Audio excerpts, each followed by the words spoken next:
सत्यनारायण जेतिया 100% attendance. ऐसा भी कुछ लोग होंगे, पूरा रिकॉर्ड तय करके वो भी रिलीज करेंगे। माननीय सभापति जी, मैं आभारी हूं आपका कि इस सदन के प्रति कृतज्ञता ज्ञापन करने के लिए एक अवसर मुझे दिया। मैं कृतज्ञ हूं परमात्मा के प्रति भी कि सृष्टि की रचना में एक निमित्त बनकर के मुझे सेवा करने का मौका मिला। ओम विश्वानि देव सवितर दुरितानि परासु यद भद्रम तन्नासु। वो प्रकाशमान है परमात्मा। ओम अग्निनय सुपथाराय अस्मान विश्वानि देव वयुनानि विद्वान। इसलिए किसी व्यक्ति से क्या काम लेना चाहिए, ये उसकी योजना और रचना के अनुसार ही संभव होती है। कभी जीवन में सोचने का मौका भी नहीं आया।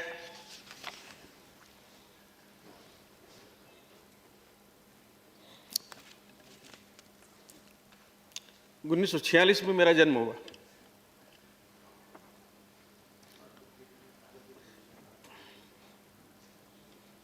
परिवार भी मुश्किल में था। पिताजी सामाजिक कार्यकर्ता थे, इसलिए उनको बाकी के कामों के लिए, घर के लिए समय नहीं मिलता था।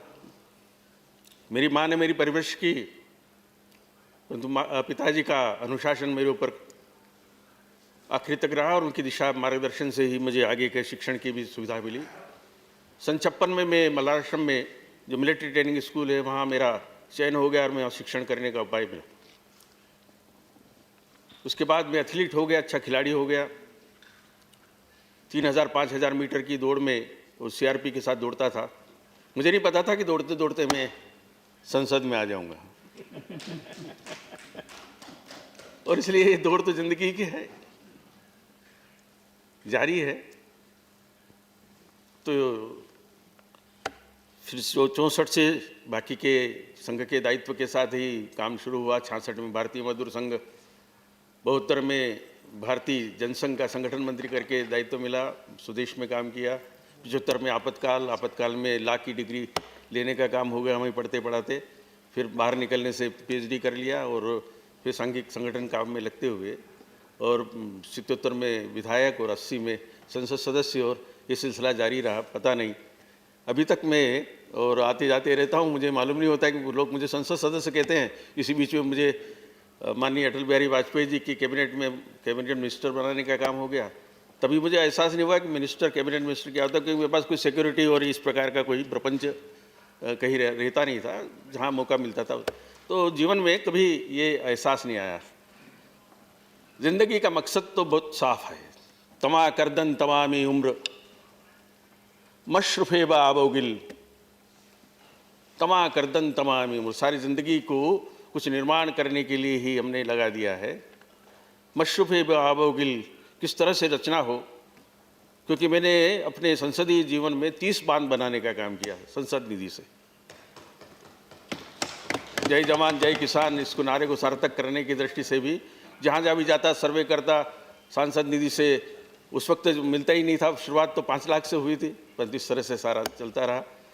तमा करदन तमामी उम्र मशरफ़े बाबोगिल, शायद एकदमे एक क्षण के लिए साहिब दिल, कोई अच्छा महान व्यक्तित्व, कोई संत, कोई फ़कीर, साहिब दिल इज़ा कुन्नत मंजिलें, वो आकर के ठहर जाए तो ज़िंदगी का मकसद पूरा हुआ। इस उद्देश्य से काम करने, पर्शियन में है, ये फारसी में है। तो ज़िंदगी ये एक निश्चित रूप से एक फ़िलसफ़ा है और कोई किसी से कोई नहीं गिला है।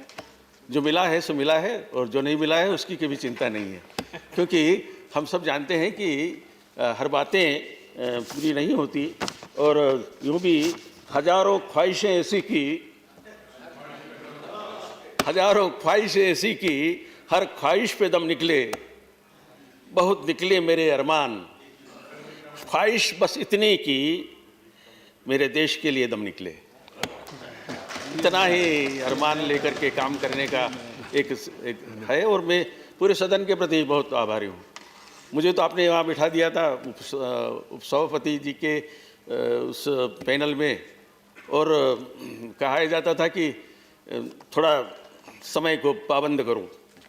अब मैं समय को पाबंद करता और लोगों की तरफ देखता, लोग मेरी तरफ देखते, न वो पाबंद होते थे, और इसलिए जितना हो सकता था उनको भी मौका देता था, और जितना मौका हो सकता था वो ले लेते थे। तो इसके कारण से भी शायद कभी कभी आपने भी मुझे मार्गदर्शन किया है। मैं निश्चित रूप से हमारे एसजी पूरे स्टाफ का बहुत आभारी हूँ। मुझे परिवार का एहसास है, और चूँकि ये सब मेरे खास है, क्योंकि मैं इनके आसपास रहता था, तो इस सारी ख्वाहिश के साथ मैं निश्चित रूप से ज़िंदगी का कोई बहुत बड़ा मकसद भी नहीं है, काम करते जाना है। पथ का अंतिम लक्ष्य नहीं है सिंहासन चढ़ते जाना। निश्चित रूप से हम अपने एक ध्येय के लिए काम करते हैं। निंदन्तु निधि निपुणा यदि वास्तवन्तु लक्ष्मी समाविस्तु गच्छतु वा यथेष्टम। निंदन्तु निपुणा, यदि कोई विद्वान लोग भी हमारे बारे में कुछ अच्छा बुरा कहे तो उसकी कोई चिंता नहीं है। लक्ष्मी समाविस्तु या गच्छतु वा यथेष्टम, लक्ष्मी आए या जाए, अद्येव मरणमस्तु, अभी मर जाए, अद्येव मरणमस्तु युगांतरे वा न्यायात पथ पद चलंती न धीरा। हम अपने न्याय के पथ से विचलित न हो पाए, इस प्रकार के आशीर्वाद मैं सदन से चाहता हूँ। और निश्चित रूप से इस जीवन की जो सार्थकता है वो सेवा में है, और हम सब मिलकर के इस राष्ट्र के निर्माण में जिस प्रकार से लगे हुए हैं उसी प्रकार से बात करते हुए, क्योंकि बातें तो बातें हैं, बातों का क्या, जीवन पुष्प चढ़ा चरणों पर, मांगे मातृभूमि से अवर, तेरा वैभव अमर रहे माँ, हम दिन चार रहे न रहे। इसी विश्वास के साथ आप सबके प्रति, माननीय अमित शाह जी के प्रति, माननीय नड्डा जी के प्रति, माननीय थावरचंद जी के प्रति, और सदन के हमारे नेता गुलाम नबी जी के प्रति, उन्हें बड़ा वात्सल्य, प्रेम, भाईचारा ऐसे अनेक लोगों ने मुझे दिया है। मैं निश्चित रूप से रमेश जी का भी और सभी का बड़ा, सब लोगों ने मुझे जो प्यार दिया है उसका प्यार मुझे याद रहेगा। और इसलिए गाएं स्नेह गीत, गीतों से जले दीप, दीप से दीप जलाएं। गाएं स्नेह गीत, गीतों से जले दीप, दीप से दीप जलाएं। अंतर से अंतर का अंतर, दिल से दिल की दूरी नहीं हो कोई मजबूरी, अंतर से अंतर का अंतर नहीं कुछ अंतरे जाए। आप सबके प्रति बहुत बहुत धन्यवाद, बहुत बहुत शुभकामनाएं। नमस्कार। Leader of the opposition.